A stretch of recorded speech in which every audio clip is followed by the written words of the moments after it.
হ্যাঁ বলো। কোথায় আছো তুমি? এই তো বাজার করে বাসায় যাচ্ছি। আগে বলো, গুড নিউজ শুনবা না ব্যাড নিউজ? ব্যাড নিউজটাই আগে শুনি। ব্যাড নিউজটা হচ্ছে তোমার এখন থেকে মাঝে মধ্যেই বাজার করতে হইতে পারে। কেন?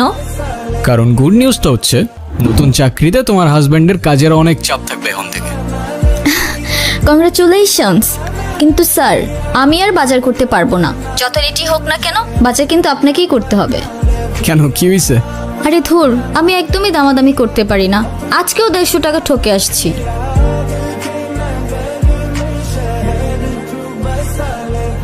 আপনারা কারা আর বাসার ভিতরে কিভাবে ঢুকেছেন? হ্যালো, কারা বাসায়? হ্যালো।